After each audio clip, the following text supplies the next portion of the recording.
Well, let me begin today's lecture just reviewing what we did the last lecture. I had wanted to finish off the idea of quantum mechanics, just sort of a review that I was doing in 2 lectures. Unfortunately, I haven't been able to do that. So it'll spill over a little bit into this lecture, just a small bit, and then we'll begin with the topic of the modern theory, applying these ideas of quantum mechanics to the modern theory of solids, our understanding of it. Now, what we did last time, just to recapitulate a little bit, we looked at what is the Schrodinger equation. I wasn't trying to derive it or prove it or anything. It's not possible. And we didn't look at any detailed solutions other than I suggested that there is a 1D version and a 3-dimensional version. And we have a time-dependent or a time-independent version. And we used boundary conditions to try to solve if you want to do it. And what arrives out of such an attempt at solution of simple cases is the idea that energy is quantized. You can't have any arbitrary values. You have quanta of energy, and out of that came the notion of quantum numbers. All right. So that's one of the things we looked at. The second major topic we looked at last time was this idea of Heisenberg's uncertainty principle. You cannot pinpoint precisely the momentum in a particular direction and the position. Both of they have got some uncertainty greater than h bar. Okay, and that's what we looked at. One of the applications of the idea of the fact that the electron can behave as a wave is the idea of tunneling of electrons through matter. And we cannot explain this any other way except by treating it as a wave. And towards the end of the lecture, a question was raised about the idea of a V minus E naught term, whether that would lead to a transmission coefficient, a probability that we would get negative. And I sort of didn't really fully answer that question. I said I'll deal with that again. And it's really, I mentioned that it has to do with how we define the energy levels. And here, V naught minus E, that was the idea. And if you remember, what we defined was that we have some really bad sheets here. The energy level of the electron was defined as this level, and then it encounters a barrier. The barrier height is V naught, defined with respect to this level.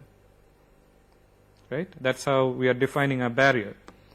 So effectively then V naught minus E in this equation is a positive term. Okay? So I hope that answers that question. I don't remember who raised it, but one of you had raised that question. It's simply a matter of how we have defined our energies. And our energy barrier is a positive barrier with respect to the electron energy level. So to overcome that barrier, V naught minus E turns out to be a positive number. Okay? So we looked at tunneling briefly, and then 2 specific cases were considered: the electron in a well and the electron in a box. One is a 1-dimensional and one is a 3-dimensional idea. And what we got out of the idea of an electron confined in a box was that we end up with 3 quantum numbers, nx, ny, and nz, each of which are integers 1, 2, 3, and so on. Okay, that's basically what we went through. What I'd like to do today is to take up the specific example of what is known as a hydrogenic atom.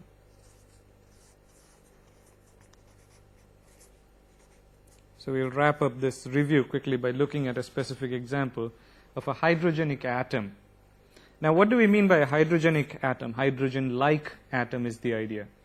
And the similarity is, well, an example is obviously hydrogen, where you have a nucleus with a positive charge, and you have one electron revolving around it with a negative charge.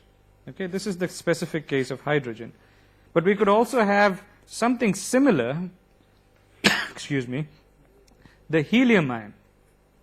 The helium atom has got 2 electrons around it, but the helium ion is something similar, except that we'll have 2 positive charges and 1 electron revolving around it. So in many ways, the similarity is there. There is a 1 electron revolving around some positive charge, which may be a single charge, a double charge, or if you have the case of lithium double plus, then there is 3 positive charges compared with 1 electron negatively charged revolving around it. So these are examples of what are called a hydrogenic atom. Okay? And in that case, what we are interested in is Z, right? How many positively charged species, the number of protons that are there. And in this case, it turns out to be 1, 2, and 3 respectively. Right? So we will make use of the idea of Z. When Z is 1, we are talking specifically of the hydrogen atom. When Z is 2, we are talking of the helium ion. And when Z is 3, we are talking of the lithium ion in these cases of the hydrogenic atom. Specifically then the Coulombic potential, which is the attractive force between the electron and the nucleus, is given very simply by Vr is equal to minus Z E squared by 4 pi epsilon naught r, right? R is the distance between the charge. Z here depends on which case we are talking of. It may be 1, 2, or 3. E is the charge on the electron. The fact that it is negative, we noticed earlier, indicates that it is an attractive potential. Okay? R is the sort of radius around which it is circling around. And we can write R in terms of x, y, and z as square root of x square plus y square plus z square. So that gives us sort of a transformation of coordinates. Now normally in solving something like this where there is a spherical charge distribution, we can make use of r, theta, phi coordinates instead of x, y, and z, the Cartesian coordinates. Spherical coordinates we can make use of. And in this case then our coordinates are defined as follows. If I have my familiar x, y, and z, I can transform to r, theta, and phi for any particular position r. Okay, so the distance is r, you're familiar with that. Theta is with respect to the z axis, and phi is the projection on the xy plane. Excuse me. All right? So they are equivalent. It's different ways of defining it. In some cases, the math is easier to solve when we talk of the spherical coordinates. In other cases, it's easier to work with when we are working with x, y, z, and we can transform one to the other. R, the distance in terms of x square root over x square plus y square plus z square. Theta, the angle that it makes with z. And phi is the angle that the x-axis makes with the projection on the xy plane. So when we have these spherical coordinates, we are considering, say, the hydrogenic atom with a spherical charge distribution around it. And so similarly, as we did earlier for the Schrodinger equation for electron in a well, electron in a box, and so on, this time the Schrodinger equation is set up using the r, theta, phi coordinates instead of x, y, and z. And the solution of that gives us 3 quantum numbers as before.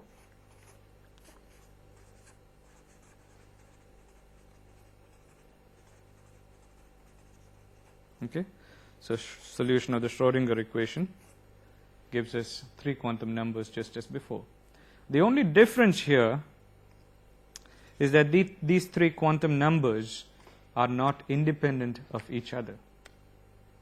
Whereas when we looked at the case of the electron in a box, there were 3 distinct independent positive integers. In this case, the 3 quantum numbers that emerge out of a solution of the Schrodinger equation are not independent.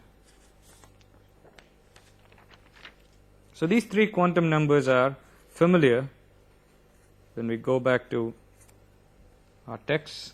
The principal quantum number denoted by n, which can have values of 1, 2, and 3.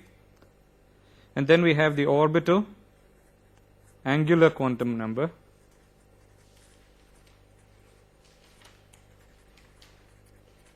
so it talks of the conservation of angular momentum, okay, angular momentum quantum number, which is given by L. And now it turns out that L is linked to n. So it's not simply like we had nx, ny, and nz. We have n, and then we have the orbital angular momentum. I'm not going into all the details of it. There is a whole discussion we can have on the quantization of the angular momentum and so on, which is important, but not for our purpose at this moment. And it turns out to have values of 0, 1, 2 to n minus 1. Okay? And then finally we have the magnetic quantum number,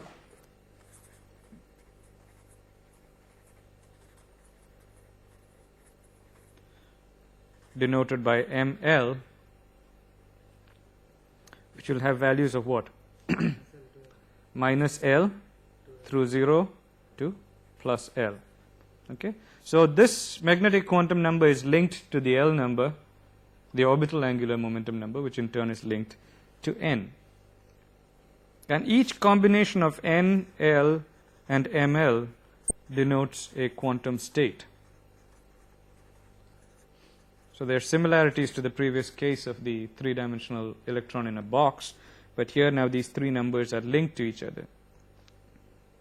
Fundamentally, the energy of the electron is related to N, the principal quantum number.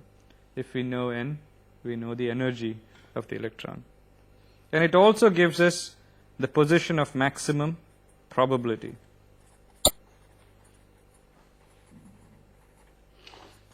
So to locate the electron, N is useful there. So these N terms, N values that we have, are known as shells.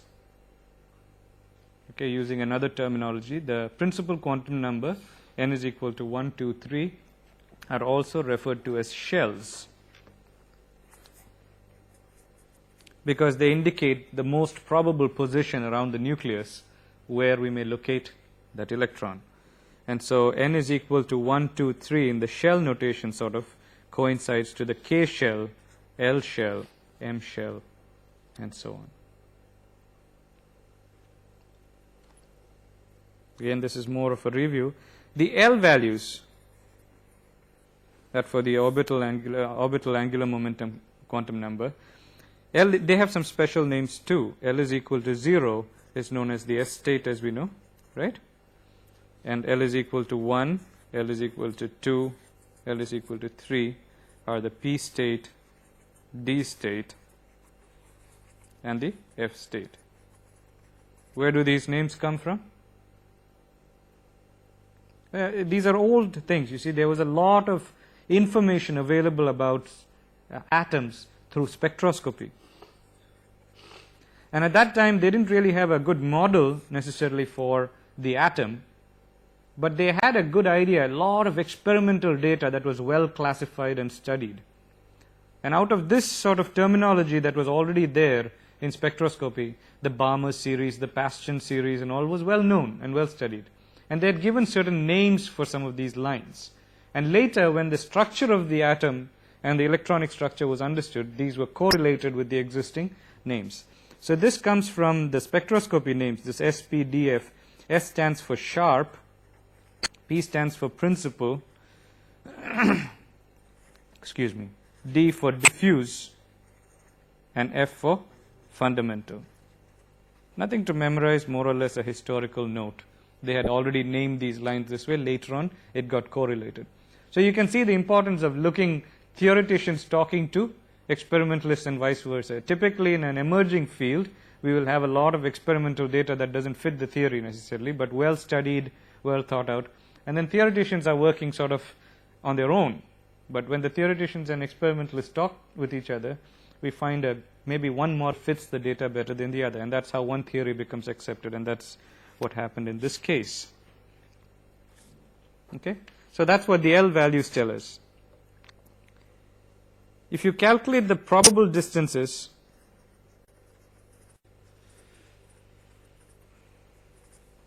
using the N and L values for a quantum state that involves N is equal to 1, L is equal to 0, okay, what is that state? What is familiar to us as the 1s state. And in the case of the hydrogenic atom, where would we expect this electron to be? In the 1s. There's only one electron, right? So in that lowest state, we will be expecting it.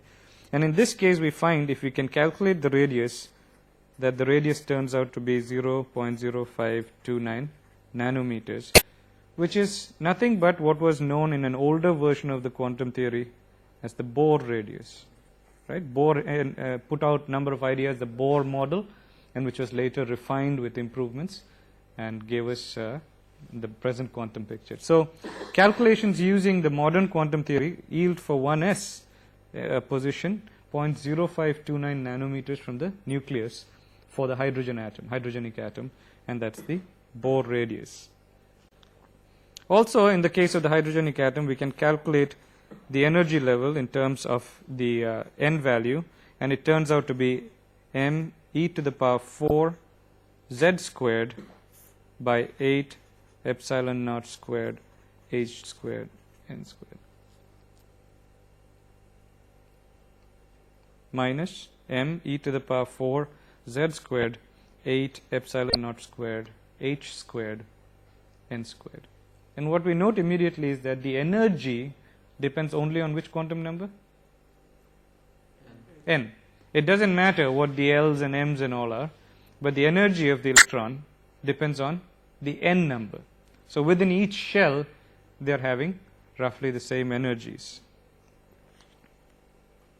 Even these ideas were there in the Bohr model, but when you try to extend it beyond hydrogen, that Bohr model doesn't work too well. But at least as long as we're talking of the hydrogen atom and the hydrogenic atom, such ideas can be obtained rather simply from the Bohr model itself.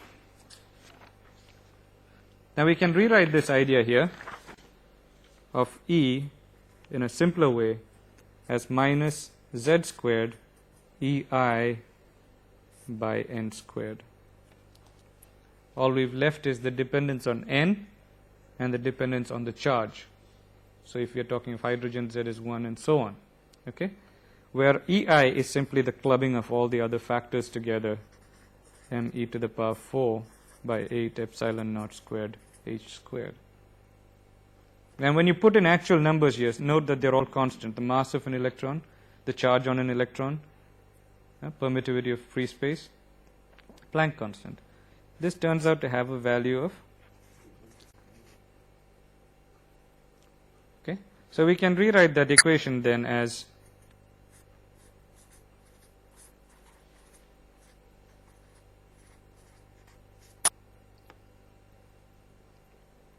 and if you're talking of charge is 1 and it is the first shell, K shell, then all we have is minus 13.6 eV. That arrived straight out of Bohr model itself, and it matches well here.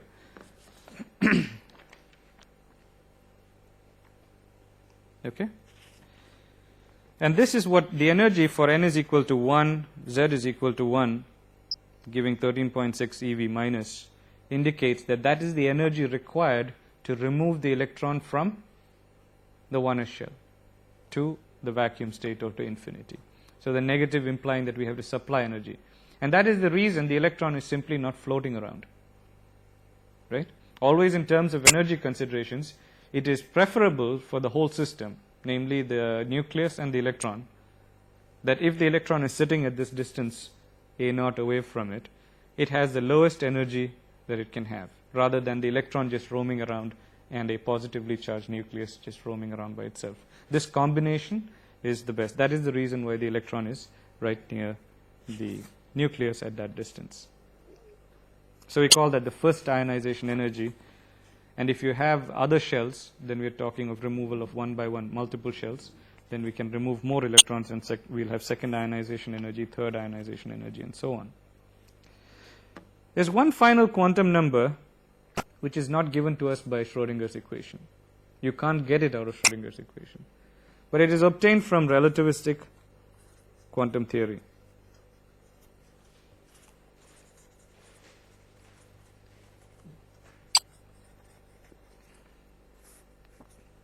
And that's called the spin quantum number.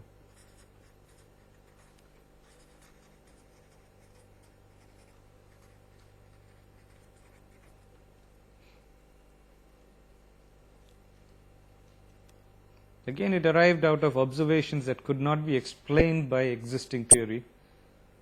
And it is seen that it is the electron itself is spinning around its own axis.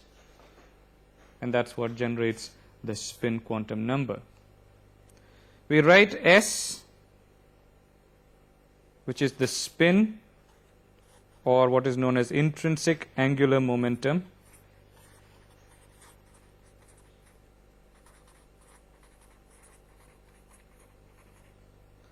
as h bar times S. So this is a smaller s, I should try to distinguish. That's a capital S and this is a small s. to the power half. Where s is equal to half. Okay, this is referred to as the spin quantum number.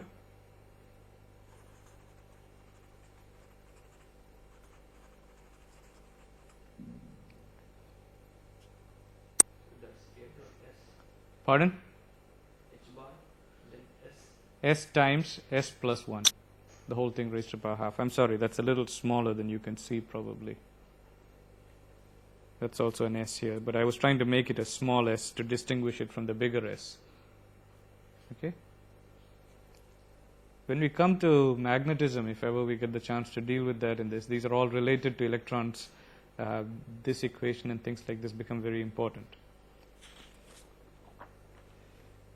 The spin itself is quantized. It can't have arbitrary values.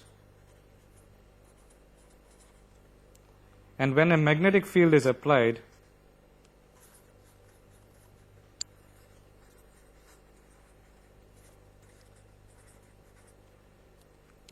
the Z component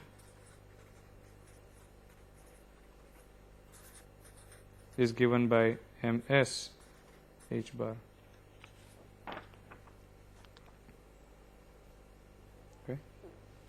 This capital S has got a Z component along the field, which is given to us by ms h bar, and this ms can have values of plus or minus half the magnetic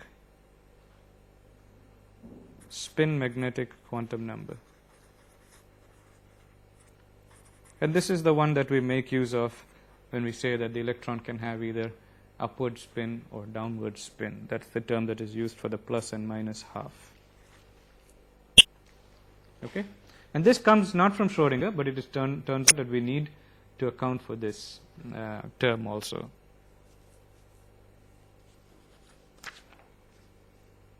And out of this idea itself, we will jump to the next important point here in quantum mechanics, and that is Pauli's exclusion principle.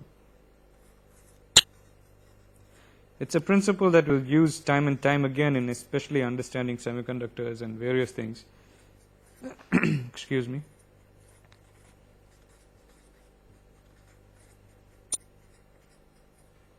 It's a very important principle, and in simple words, what it states is that for any given system, no two electrons can have all four quantum numbers the same. Okay, no two electrons. Excuse me.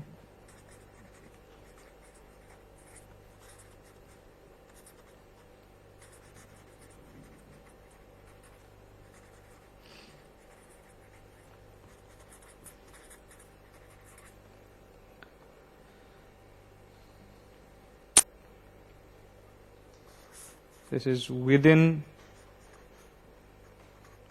a given system.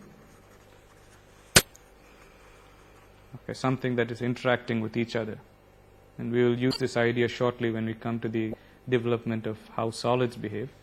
So if the electrons are, the atoms are far apart, we do not consider this rule holding because they are not interacting with each other. So you got one atom somewhere here and one atom far away, then it may be possible for them to have the same quantum numbers, the electrons that are there. But within the system which is interacting with each other, this principle holds good.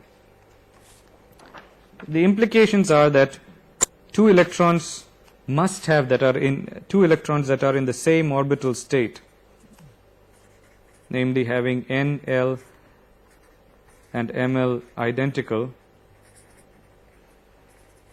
must have spins opposite to each other.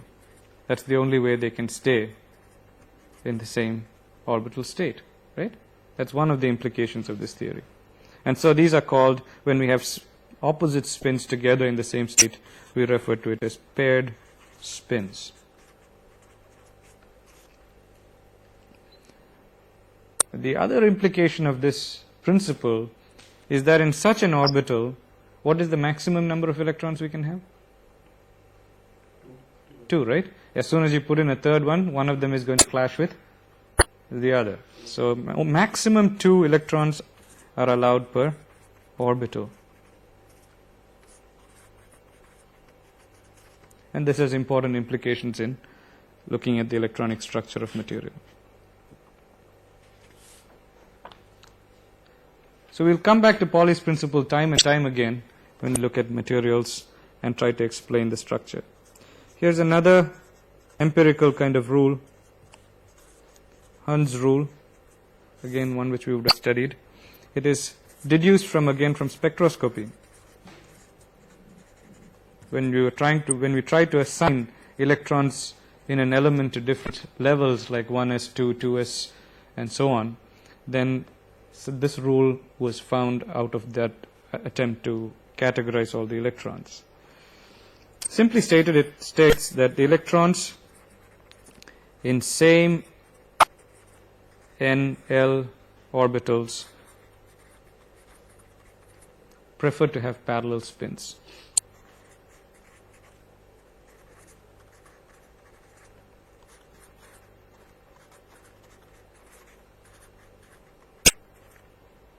Okay, that's basically what the Hund's rule says. So it will try to maximize by placing the electron in an available orbital so that the spins are all parallel to each other. But you can't put it into the same orbital, then it will flip. So it will first try based on this rule. It will try means that's how the principle works. The Hund's rule is not a material thing that is sitting there trying to make the electrons sit in orbitals. But the rule implies that the electrons will automatically go where they can have parallel spins before they start pairing up with each other. So these two rules, Pauli's principle, exclusion principle, and Hund's rule, will allow us to then look at all the electronic structure of the different elements and understand them. But sometimes there occurs pairing. Of course pairing occurs. There are other reasons for it. Occasionally when you have... Paramagnetism property. Yeah. This is the most general. In some specific cases, there are other rules also operative that will give. Ultimately, all this is just, basically when you look at all these things, why are electrons behaving in this fashion? These rules are more or less empirical. But the real reason why they behave in this fashion is related ultimately to lowering of energy. So if there is any other possibility by which that atom can lower its energy, it will do that. Okay, that may be an unusual case, but if in a particular instance, by going to a certain configuration, it can lower its energy than by following this particular rule, then it will do it. So everything is ultimately driven by minimization of energy considerations. Okay? So that is a very sort of fast tour of quantum mechanics. I think that's all we need. 2.5 lectures in quantum mechanics, and you're supposed to be pretty thorough with it. But I won't go into the detail because we don't really need much more than that. That's about all we need. And if anything comes up that I need, then I'll come back to it and take it up. Let's go into the application of this in understanding solids. All the materials that we are making use of in electronics are solids.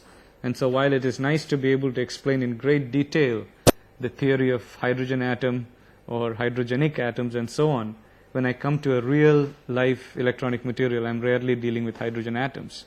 We got far more complicated structures and solids in particular. So we have to find the general application of this quantum theory, which may not be from exact solutions as we could do with the simple case of hydrogen, but some general principles that we could apply to understand this theory. To begin with, let's look at molecular orbital theory of bonding. So instead of treating these atoms as individual entities, we now start bringing atoms together in various numbers and see what is the effect.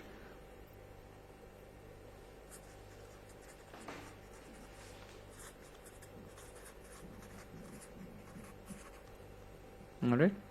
As usual, we begin with two atoms of, say, hydrogen that are far apart from each other.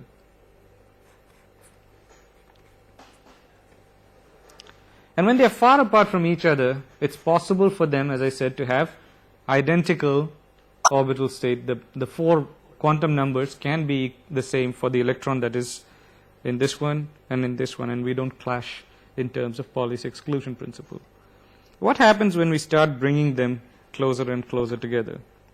Well, each of this has its own levels, 1s, 2s, 2p, and so on. And the same thing might be here.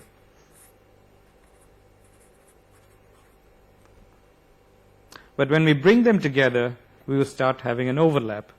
So as long as they are far apart, the energy of each electron that is revolving remains that minus 13.6 eV. Okay, because they are not interacting with each other. And then the energy of the two atoms together is twice that value. That's the total energy of the system. Now when I'm bringing them close together, because of the orbitals interacting, we will be able to put a different potential energy term. The way they are interacting now, the atomic orbitals are overlapping with each other. So when we go back to our Schrodinger equation, we have a different potential energy term in Schrodinger equation. Okay, because of the overlap of their orbitals. And the solution of it tells us that the energy of a cluster like H2 is lower than energy of two separate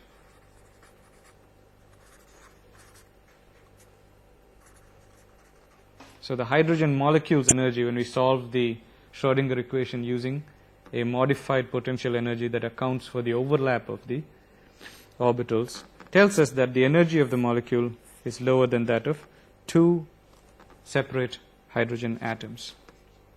So that is why they get bonded. Again, it's energy considerations. And to understand this better, we are going to introduce the idea of a molecular orbital.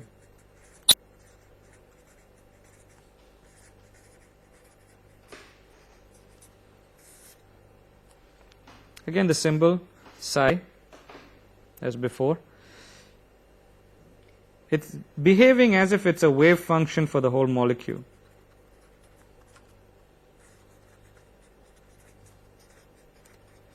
We had the atomic wave functions when the electron was around an individual atom. Now that they are coming together, we have a molecular orbital and we have a wave function for the electron in the molecule. Okay? And this wave function is created by the interaction of the atomic wave function. So for each individual atom, it has its own wave function, the electron. When they interact, we created by their interaction a molecular wave function. So in both those cases, we could have 1s as the wave function of the atomic orbitals.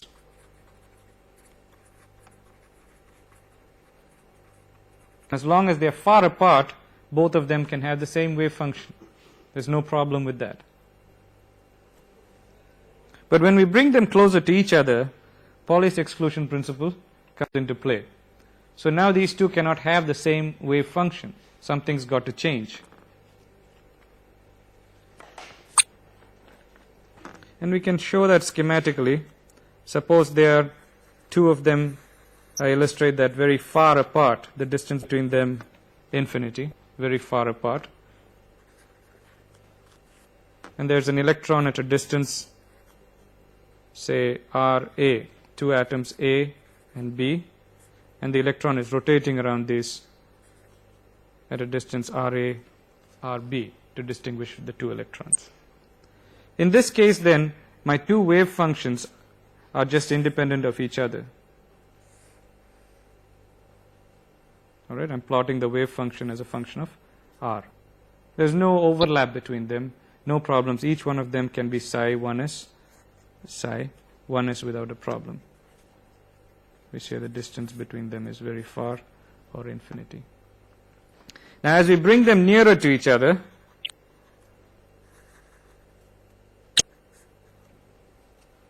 okay, there's two possibilities of what might happen, and I'll sketch them.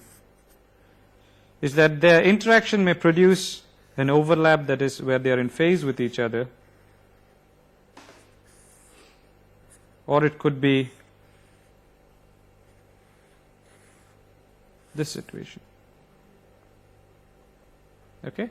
The overlap may add up to produce this if they are in phase with each other, the waves. Otherwise, you'll end up with a situation like this, where we have a node. And in this case, this wave function is referred to as psi sigma, and in this case, we'll call it psi sigma star. So where they are in phase, we have psi sigma. Where they are out of phase, it's psi sigma star. Okay? So when they are as long as they are far apart here, we have it no overlap. We bring them together. The interaction could be one of these two situations. And so basically, the psi sigma and psi sigma star are formed by the additions of the two atomic wave functions. So psi sigma can be written as psi 1s for the electron that is rotating at a distance a, plus psi 1s for the electron that is rotating at b. And similarly, psi sigma star can be written as Ra minus psi 1s Rb. Okay? This method of simply adding up their orbitals, the atomic wave functions, is known as the LCAO method. What LCAO stands for is linear combination of atomic orbitals.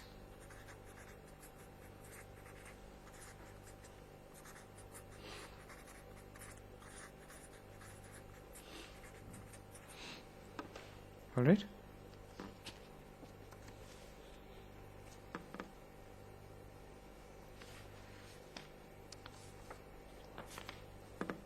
Psi sigma is symmetric,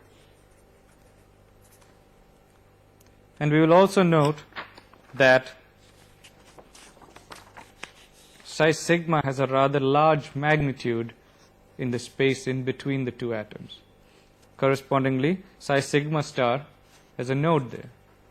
All right? Large magnitude in between.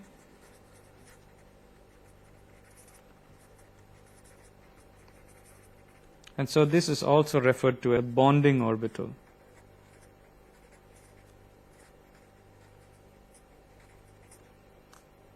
By contrast, psi sigma star is antisymmetric,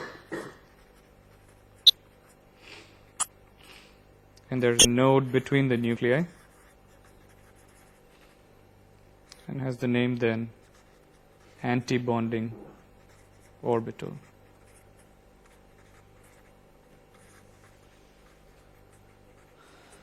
Okay?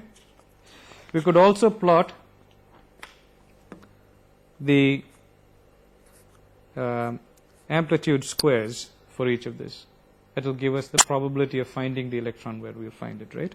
For both this one and for sigma star. And when we do that, in one case it will simply be something similar. In the other case, we will get what?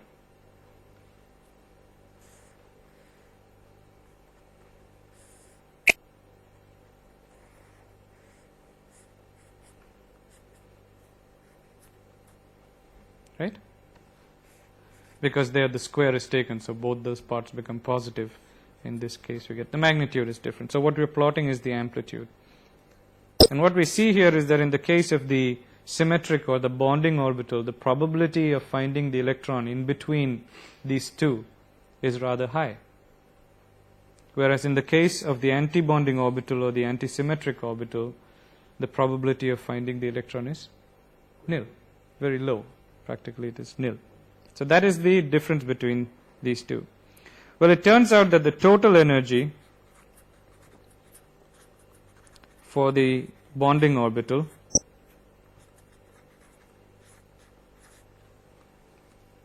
is lower than the energy for the anti-bonding, which is reasonable. But it is also lower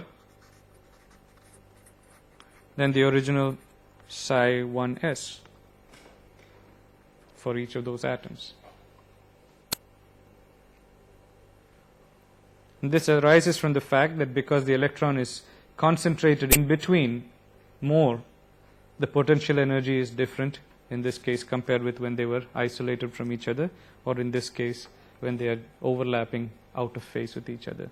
So it's the potential energy term that is different that gives this lowering of energy. Okay? So psi sigma is lower than psi sigma star, but it is also lower than both the psi 1s terms that we have. We will get a positive term here when we look at the potential energy lowering from the overlap of the electron-electron cloud, because as we bring them closer together, the electrons are going to overlap. So there will be a repulsion in the potential energy. We will also get repulsion from what? As they come closer to each other. What is it? Go ahead.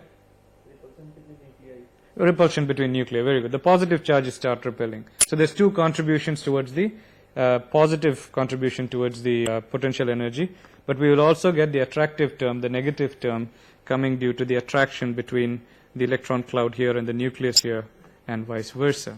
So what governs the formation of bonding or anti-bonding orbital? What do you mean? What is the probability that this would form and not this one? Well, both form. Okay, it's not that one or the other is forming. We'll come to that in a second. When I've taken two atomic orbitals and brought them close to each other, I am forming both of. Okay, your question was why should one or the other form? Well, actually both form. So if I started with two atomic orbitals, I end up with two molecular orbitals. One is a bonding orbital, one is an anti-bonding orbital. The question might be why the electron will go to the bonding orbital, and that is energy considerations. I just stated that the bonding orbital has a lower energy than the anti-bonding orbital. So it's not that the two wave functions overlap producing one or the other, both are formed. And then energetic considerations decide where the electrons go. Okay? When we now evaluate the energy for the bonding orbital and the anti-bonding orbital using the potential energy that is a function of all those terms I said, positive and negative contributions, and we plot this as a function of R,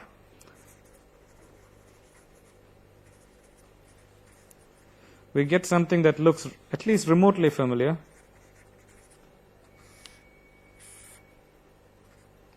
Okay, the energy term as a function of R. When they are far apart, both of them can have the same level. For the bond, I mean, there's two atomic orbitals. So at this point, we are far apart, say infinity. Okay, they are both, say, 1s levels. We may have psi 1s for both of them. There's no problem with that. And then the electron is sitting with whatever spin, it doesn't matter. They could have the same spin. And as they're brought closer to each other, because of the formation of the molecular orbital now, what we find is that the bonding orbital shows a behavior like this, the anti-bonding orbital shows a behavior like this. Okay? The appropriate potential energy solution gives us two things. Always the bonding orbital is lower in energy than the existing atomic orbitals. And always the anti-bonding orbital term is higher than this. But why is it so that first energy decreases for the bonding orbital and then increases? Yeah, you're coming closer and closer. You remember our old diagram of in the introduction, I think I mentioned. As you get very close to each other, your potential energy term is now dominated by the repulsive forces. Right? So to push it together even closer than where it wants to be requires a lot more energy. So from this state, as the bonding orbital and anti-bonding orbital forms, it's coming down because it is as the atoms get closer and closer together, it is the energy is lowered in the process. But as we get too close to each other, now we are having a very strong repulsive component coming from the electron-electron overlap and the nuclear-nuclear overlap. Okay? So that term begins to dominate. I remember I told you the potential energy term had a positive contribution and a negative contribution. In coming closer up to a point, the negative contribution is what is dominating. So it's attractive to come together. But once it's very close to each other, then the positive term is the dominant one, and so we start increasing in energy. But up to a point, it is low. Okay, that is the equilibrium position between these two. We drew a diagram roughly like this when we were looking at potential energy and force in the introductory stage itself. Okay, so this is why we see that the energy is coming down. And A is roughly what we call our equilibrium position, bond length, or terms like that.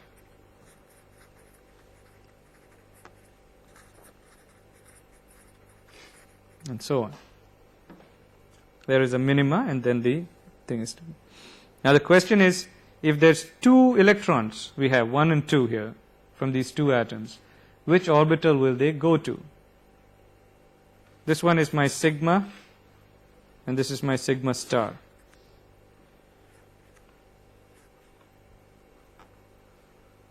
Actually, it's not the wave function. I'm plotting energy, so I should rather write it as E sigma and E sigma star. So of these two electrons, where would they like to go? Obviously into the bond. The energy is always lower. So what happens is it ends up that the bonding orbital gets full, but again Pauli's principle now applies, so they must have opposite spins. If they want to sit in the same orbital, because now they are an interacting system, and so Pauli's principle is applicable here, and so we will have opposite spins. And the antibonding orbital remains empty. Both of these would prefer to sit here, and the whole system's energy is thereby lowered. Okay? And what we call the bonding energy is this term.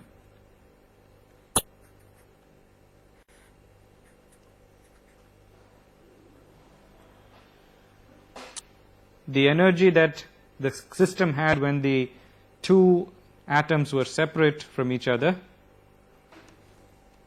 excuse me, and now that is coupled together, and so we now have a lowering in energy given to us by this term. So we will write that as E1s minus E sigma, roughly, to indicate. All right?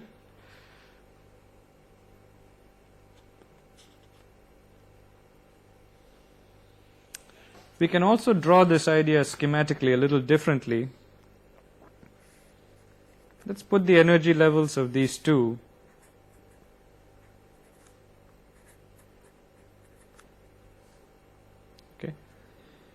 and it will turn out when we sketch energies, we get two levels like this. So once they have overlapped, I got two levels, which I can indicate this way. This is often a more common representation of this idea of bonding and anti-bonding orbitals. Okay? And then this is the reduction in energy. By going from their individual respective levels to the bonding orbital, there is a reduction in energy of delta E.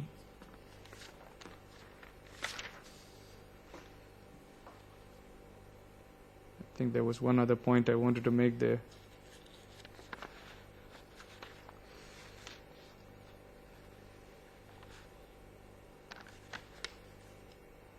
Okay.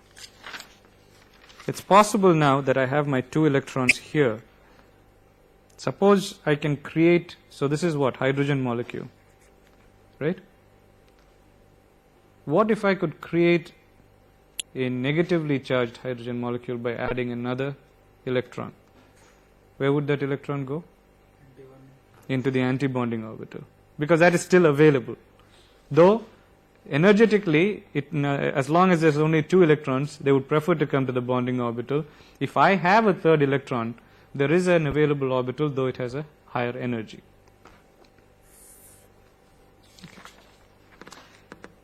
Let's consider another case, helium atoms. When we look at helium atoms, we've got the same kind of situation. There's an 1s orbital, but the whole orbital is full. There's 2 electrons now in each orbital. So if you have 2 helium atoms, there's now 2 electrons in the 1s orbital. So I've got 4 electrons to play with now as I bring the helium atom closer and closer together. Remember, we're trying to make solids, so we are bringing bunches of atoms together. Now when I do this, the same kind of situation arises. I've again got my E1s, and then I create my bonding orbital, an anti-bonding orbital. This time, how do the electrons get distributed? So 2 in bonding and 2 like this, right?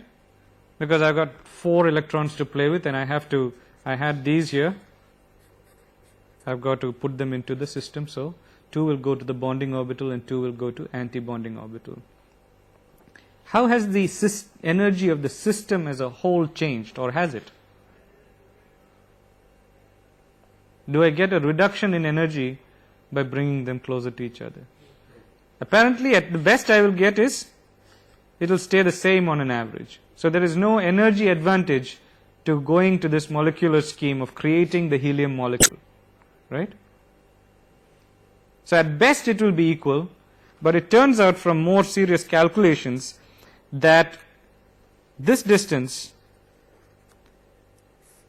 that is E sigma minus E1s, is greater than E1s minus, E sigma star. Okay? At first glance, what I drew seems that these two will be, at best we will get equal energy as if they were 2 separated helium atoms. But it turns out with more detailed calculations that this gap here is larger than this gap. What does that tell me? Pardon? More energy. I mean, to bring them into this condition of a molecule with molecular orbitals, actually the 2 helium atoms would rather stay apart than form a molecule. And that explains why hydrogen forms the molecule and helium does not form the molecule, typically at least. Bond order is 0. Pardon? Bond order is going to be 0. Bond order. Yeah. Whereas number of electrons in bonding orbital minus Okay. divided by 2. That doesn't make sense. Yeah, well, you have full orbitals will prefer not to bond for that reason, because we started off with a helium, of course, being a rare earth, not a rare earth, a rare gas, noble gas. That's the word I'm using for. Sorry, I've been dealing with rare earths these days. That's why the word comes, rare earth, noble gas. So it has got full orbitals. So whenever we have full orbitals, the overlap does not help in bonding. Okay? So to promote bonding, half-filled orbitals are preferred. That way, by coming together, they lower their energy. Half-filled orbitals promote bonding.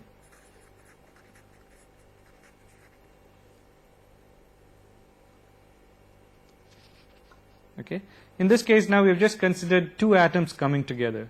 And what we'll look at the next time is what happens when we bring a cluster of atoms, large number of atoms together to form a real solid. Well, the idea is similar. When I brought 2 atoms together, I formed 2 molecular orbitals. When I bring 10 to the power 22 atoms together, how many orbitals will I form?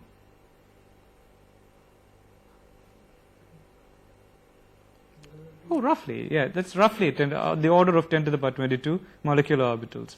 And then now these will become very closely spaced to each other, and there will be interactions between them to form band, and that's what we'll go into, the band theory of solids, when we take up that topic next. Okay? Let's stop with that here.